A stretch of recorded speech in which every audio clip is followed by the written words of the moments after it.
sous les façades idéologiques et les postures idéologiques entre les différents régimes totalitaires. Elle lie l'Iran avec, et les gardiens de la révolution avec la Corée du Nord, le Venezuela de Chavez, Al-Qaïda et Cuba.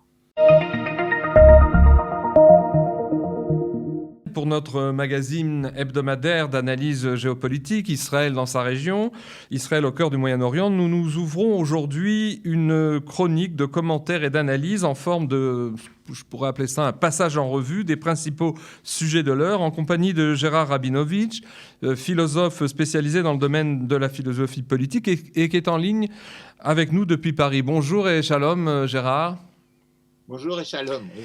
Gérard Rabinovitch, vous avez été chercheur au CNRS en sociologie et histoire et actuellement vous êtes le directeur à Paris de l'Institut d'études d'Emmanuel Lévinas de l'Alliance israélite universelle. Vous êtes aussi l'auteur de plusieurs ouvrages traitant, entre autres, des origines socio-psychologiques et historiques des régimes et des organisations totalitaires et de leur terrifiant système de destructivité. Alors Gérard, parmi les thèmes, puisqu'on parle d'une chronique, qui ont retenu votre attention lors de ces dernières semaines dans l'actualité régionale, mais aussi l'actualité planétaire, il y a eu ce discours à nouveau obscurantiste de l'ayatollah iranien Khomeini, voilà quelques jours, qui est en fait le guide, c'est comme ça qu'on l'appelle à Téhéran, le guide de la révolution islamique, un discours lors duquel il a catégoriquement écarté que l'Iran, qui reste pourtant le pays le plus touché du Moyen-Orient par la pandémie de coronavirus, puisse recevoir et utiliser, pour protéger sa population, des vaccins fabriqués par des pays occidentaux comme les États-Unis ou la Grande-Bretagne. Alors, qu'est-ce qui vous a en fait interpellé dans cette posture du chef suprême de la révolution islamique ? Oui, en effet, vous avez raison. Il bannit les vaccins américains, britanniques et même français, dit-il. Là, il ne court pas trop de risques parce que vu l'état de Sanofi sur le marché en ce moment de la compétition des vaccins, il n'y a pas de risque. Mais enfin, il le dit au motif du sang contaminé. Alors, le motif du sang contaminé, il ignore soit totalement de quoi il parle concernant ce drame, soit ça lui sert juste pour agiter les chiffons paranoïsants et de sa propre paranoïa. L'Iran, c'est le pays le plus touché dans la région par la pandémie. Il y a presque 60 000 morts et probablement les chiffres officiels, ça c'est les chiffres officiels, mais probablement c'est beaucoup plus que ça. C'est un trait constant en fait des régimes totalitaires et de la pensée totalitaire de projeter sur l'adversaire en les lui attribuant ses propres fantasmes meurtriers. C'est ce que, d'une certaine façon, c'est ce qu'on peut retenir de l'essai de Sartre sur ses réflexions sur la question juive. Comme il nous disait, ça ne nous apprend rien sur les juifs. En effet, il réduisait d'ailleurs les juifs simplement à un effet d'existence par rapport à ce qu'il en était dit par l'antisémitisme, qui est une erreur et une ignorance. Mais il nous apprenait quand même quelque chose d'assez pertinent sur ce qu'était l'antisémitisme, c'est-à-dire l'aspect projectif de celui-ci, une espèce de répulsion à la fois gourmande et jalouse de ce qu'il attribuait faussement à ce qu'il veut détruire. Eh bien, c'est un mécanisme qu'on retrouve dans tous les systèmes totalitaires. C'est le ressort des jouissances complotistes qui n'ont que faire des épreuves de la réalité, ni de l'impératif de ces preuves comme butées. C'est ce qui fait la différence d'ailleurs entre les vigilances nécessaires qui nous poussent à imaginer tous les scénarios, y compris les pires, et puis les paranoïas complotistes. C'est justement la butée des épreuves de réalité. Mais on peut retenir plusieurs choses. On peut retenir d'abord le mépris caractéristique pour ses propres populations des régimes totalitaires qui peuvent bien mourir et être sacrifiés à l'infini pour les fantasmes des maîtres du haut château. Je reprends cette expression à Philippe Cadic, qu'il s'agisse des hauts châteaux, qu'il s'agisse du Kremlin pour Staline, du Berghof hitlérien, du Zhongnanhai de Mao Tse-tung, du Beth Er Bari, la maison de la direction de Khamenei, du palais d'Erdogan qui est construit au pareil de celui que le tyran Ceausescu avait fait en Roumanie. On n'est pas du tout dans la cuisine de Golda dans ce cas-là. L'affinité aussi profonde, ça c'est la deuxième chose qu'il faut observer, entre sous les façades idéologiques et les postures idéologiques, entre les différents régimes totalitaires. Elle lie l'Iran avec, et les gardiens de la révolution avec la Corée du Nord, le Venezuela de Chavez, Al-Qaïda et Cuba, éventuellement avec des complicités avec Poutine et la Chine, alors que d'un point de vue idéologique, on est totalement dans des domaines différents. Et c'est donc Cuba qui va fournir les vaccins qu'il tente de fabriquer et d'expérimenter directement sur les populations iraniennes. Et puis c'est la Chine qui va fournir aussi des vaccins dont, paraît-il, je ne sais pas, mais il se dit que la fiabilité est de 50% par rapport aux vaccins occidentaux nord-américains qui seraient de 90 à 95%. Quels sont les liens patents idéologiques entre la Chine et Cuba? Voilà, ça c'est la question. En fait, ce ne sont pas des liens idéologiques, c'est des mêmes reconnaissances de patterns, de domination, d'oppression, de mensonges et de discursivité paranoïaque comme celle de Khamenei. C'est ces dynamiques sous-jacentes qui sont à l'action et pas les affichages idéologiques de façade. Voilà ce qu'on peut retenir. On pourrait d'ailleurs, par ailleurs, noter dans un autre registre, c'est les postures de Bolsonaro au Brésil comme de Trump qui ont pris à la légère le virus, sa morbidité, et fanfaronnant sur la question des masques, aggravant de ce fait le nombre de décès. On n'est pas dans le totalitarisme, là. Ouais. On n'est pas dans le fascisme, on n'est pas dans la tyrannie, on n'est même pas dans l'autoritarisme. On est juste dans une espèce de virilisme du muscle exhibé ou encore mieux, d'une espèce de muscle à la place du cerveau. Ce virilisme postural, ce n'est pas du tout celui de la virilité mentale, celle de la responsabilité. Alors, par ailleurs, dans le sillage de tous les remous et commentaires suscités en Amérique, en Europe, en Israël et on peut dire partout dans le monde par cette prise d'assaut le 6 janvier dernier du Capitole à Washington par une foule de partisans du président républicain sortant, Donald Trump, dont vous venez de parler, on a beaucoup parlé des dangers du populisme, c'est un mot qui revient souvent, qui sévirait aux États-Unis et dont Donald Trump aurait été la figure de proue, mais aussi de ce populisme qui existe dans certains pays en Europe et ailleurs. Or, tous ces analystes et autres chroniqueurs qui tirent ainsi si aisément à boulet rouge contre le danger populiste, en se taillant une part assez facile, sont, selon vous, des gens qui, en fait, afficheraient ainsi leur profond mépris du peuple, en fait, de leur propre peuple, en Amérique ou ailleurs? N'oublie pas que tu as été esclave en Égypte. Eh bien, pour moi, ça se décline ainsi. J'oublie pas d'où je viens, moi. Je suis 2 minutes de confidence comme ça, publique. Je suis un petit gosse juif de Ménilmontant. Mon père a été ouvrier métallo, puis du fait de la déportation et de l'état de santé, employé de mairie. Ma mère était ouvrière confectionneuse, c'est-à-dire du prolétariat. Ma dette envers eux, c'était de m'élever dans le monde savant autant que possible, selon leurs propres souhaits, mais c'est aussi de ne jamais oublier d'où je venais.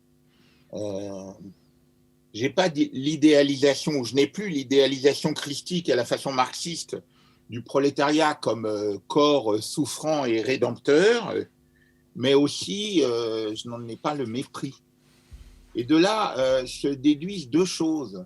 Il y a ce que vous évoquez, mais en fait, je voudrais le pointer sur 2 endroits distincts. D'une part, il y a cette oligarchie, cette nomenclatura dont on a en ce moment en cours à Paris, en France, une manifestation dans cette canaillerie de parvenus de 68. Ces bobos et puis cette gauche caviar qui hésite entre l'islamo-gauchisme pour la rebellitude et puis Terra Nova pour la mondanité progressiste. mais qui, elle, n'a pas hésité à abandonner la classe ouvrière et qui garde de ces temps révolutionnaires qu'un antisionisme sans risque pour sa peau ni sa tête à décapiter. Et aussi une posture tiers-mondiste. Elle toise les pauvres avec une espèce d'autosatisfaction de dame patronesse. Elle les contemple de loin avec des petits jappements de jouissance que Jacques Brel aurait très bien mis en musique.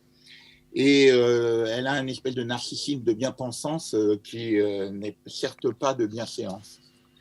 Ce sont ceux par extension et réelle complaisance et compromission qu'on devrait, maintenant que c'est passé dans l'espace public sous le titre du livre de Camille Kouchner, on devrait les appeler génériquement la familia grande d'ailleurs. La grande famille. Oui, c'est ça. J'ai parlé de ça avec quelqu'un que vous connaissez, Jacques Tarnero, qui fut comme moi de 68 et qui a fait paraître un très juste cri du cœur de répugnance ces jours-ci. On n'avait pas voulu ça. On ne l'imaginait même pas. À propos de l'affaire du Hamel, en l'occurrence, je crois. Oui, à propos de l'affaire du Hamel. C'était hors de notre pensée. C'est donneur de leçons aux mœurs glauques, ces mœurs que Marcuse lui-même, d'ailleurs, appelait la désaliénation répressive, une espèce d'émancipation contre la loi symbolique d'humanisation de l'homme. Ça rappelle en pire ce que décrivait Thorstein Veblen dans sa théorie de la classe de loisirs. Thorstein Veblen était un sociologue nord-américain de la fin du 19e siècle. La classe des loisirs. La théorie de la classe de loisirs, oui. Lorsqu'il montrait que les mœurs et les manières posturales d'être de la haute société nord-américaine de ce temps, ce qu'il appelait donc la classe de loisirs, n'avaient rien à envier aux manières du lumpenprolétariat, ce qu'il appelait les délinquants de bas étage. Dans l'affaire Olivier Duhamel... je rappelle à nos auditeurs que c'est une affaire d'inceste, en fait, dont on ne va pas donner les détails, mais qui est une affaire qui défraye la chronique dans la presse française depuis quelques jours. Oui, qui fait des remous, forts. L'inceste, la pédophilie, puisque vous l'évoquez, ce ne sont pas des nouveautés dans l'histoire humaine, c'est même l'inverse. L'histoire de l'humanité de l'homme, au fond, ça se fait au prix et à mesure du renoncement aux pulsions les plus archaïques. L'inceste, c'est comme la pédophilie en famille, et en plus que c'est un cassage des enchaînements générationnels dans ces distinctions bien établies. L'inceste, on le retrouve dans tous les milieux, comme on dit. C'est une constante qui accompagne aux marges civilisationnelles l'espèce humaine. Et le travail de civilisation, c'est de le contenir, de le réprouver, de le refouler, de le sublimer et éventuellement de le criminaliser à défaut de l'effacer. Mais quand il est toléré, voire accepté, voire même gratifié d'une complaisance au nom de cette rebellitude d'émancipation sans limite, le crime se double alors d'un crime contre la culture et contre la civilisation. C'est un crime de délitement morbide et une forme de retour au tohu-bohu originel du mythe de la création. J'ai inventé un mot d'ailleurs pour cette espèce d'individu sur le modèle des libertariens, je les appelle les délétariens. L'interdit de l'inceste, il suffit de se reporter à Claude Lévi-Strauss, c'est comme le langage, c'est impropre de l'homme. Enfin, il paraît que même, pour ce qu'il en est de l'inceste, même les grands singes ne le pratiquent pas. Mais ce qui était répugnant dans cette histoire, c'est que c'est l'absence de réprobation par le milieu dans lequel ça s'est produit. C'est quand même pas des abrutis avinés du Lumpen, c'est l'élite cultivée qui se pique de leçons de morale, qui domine depuis des décades en oligarchie et en nomenclatura. On dit que les poissons pourrissent par la tête. Eh bien voilà, cela, c'est par la tête du relativisme et de la complaisance d'une mondanité sadienne. Comme disait Léo Strauss, si tout est relatif, le cannibalisme est une affaire de goût. Eh bien, l'inceste, c'est pas une affaire de goût. C'est une attaque sauvage sur l'humanité, sur le devenir de l'être non pas innocent, Freud nous a bien expliqué ça, mais en chemin de construction. Ce n'est pas une affaire seulement d'hommes, parce qu'il y a des mères aussi qui sont prises dans ces processus-là, mais c'est une jouissance de domination sur un être qui n'a pas encore de repère de défense. Et voilà, ça c'est un aspect, et c'est ces gens-là qui accusent et qui dénoncent sous prétexte de populisme, justement, les émois des populations et du peuple d'être des laissés pour compte et de se révolter contre le fait d'être des laissés pour compte. Mais est-ce que vous faites un lien, Gérard, entre cette classe de loisirs, notamment française, dont vous venez de parler, et le fait que l'oligarchie qui est dans les allées du pouvoir pratique un mode assez inefficace et creux de gouvernance, afin me disiez-vous en aparté, de ne pas s'exposer à la critique. Puisqu'à notre époque, l'essentiel pour ces oligarques, ce n'est pas ce que l'on fait ou ce que l'on ne fait pas, mais ce que l'on dit d'eux, à savoir ce qui est déposé dans la merveilleuse et mirifique vitrine de la com et de la communication de masse, à la française en l'occurrence. Alors, est-ce que c'est une particularité, ça, j'allais dire, climatique ou atmosphérique de l'ère Macron ? Non, ça, il ne faut pas exagérer. Non, ça serait pas... Ça serait réducteur. Du confusionnisme de les associer. Il s'agit de deux choses distinctes et il ne faut pas les mélanger. Il se passe quelque chose quand même. Dans une chronique l'an passé que je faisais, j'avais associé l'émergence de la pandémie avec une apocalypse. Non pas au sens de la collapsologie, mais plutôt au sens originel de révélation, comme si ça dénudait les gouvernances de par le monde, comme si ça en montrait les qualités et les défauts, les forces de vie et puis de mort à l'action dans des facettes diverses et dans des manifestations très erratiques. Alors, ne mélangeons pas les choses. En effet, on peut observer qu'en France, par exemple, sur la question de la pandémie, il y a une difficulté à faire face à l'inédit, à l'inattendu qui se produit, quoi. Ouais. Je veux dire, on a vu avec les masques, on se souvient du désastre de l'ancienne porte-parole du gouvernement sur la façon dont elle essayait d'expliquer comme elle pouvait qu'il ne fallait pas de masque.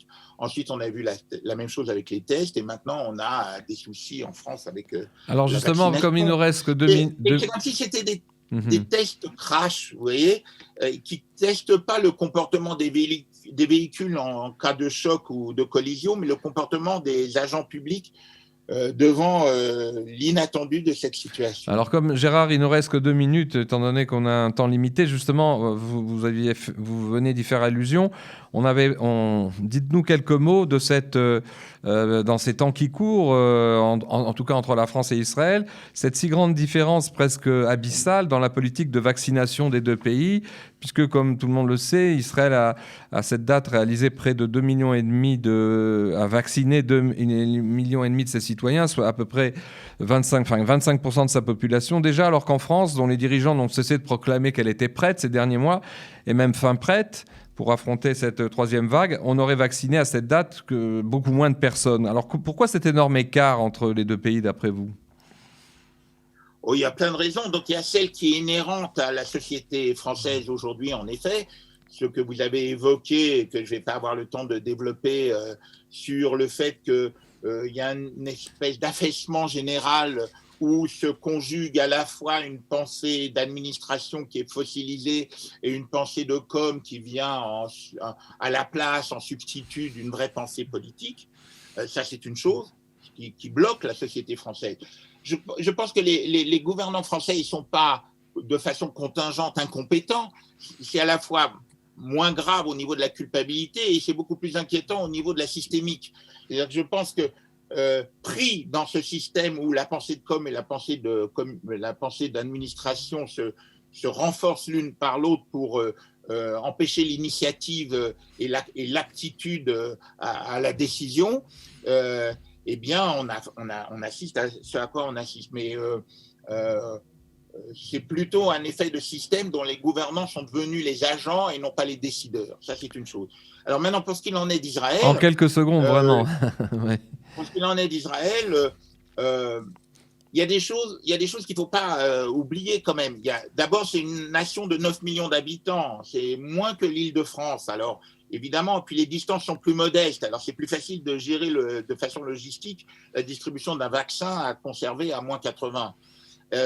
Ça, c'est une chose. Ça voudrait dire que la France devrait avoir une pensée d'avoir des surfaces de décision similaires à celles d'Israël. Small is beautiful, disait Léopold Kohr. C'est une chose. La deuxième remarque, c'est qu'Israël a fait un calcul d'évidence pragmatique qu'il vaut mieux dépenser et payer le vaccin plus cher pour accélérer la sortie de la pandémie et de remettre l'économie sur les rails du travail et de la productivité. C'est une capacité d'initiative et de calcul qui me paraît assez sensée. Merci beaucoup. On aurait eu plaisir à vous attendre plus, mais on est encore une fois contingenté. Je vous remercie pour votre temps, votre réflexion. On se retrouve, puisque c'est notre idée, dans quelques semaines pour cette chronique Par les temps qui courent, qui sera un rendez-vous régulier dans Israël, au cœur du Moyen-Orient. Merci beaucoup, Gérard, et bonne journée et bonne santé aussi. Merci de votre invitation et de votre intérêt.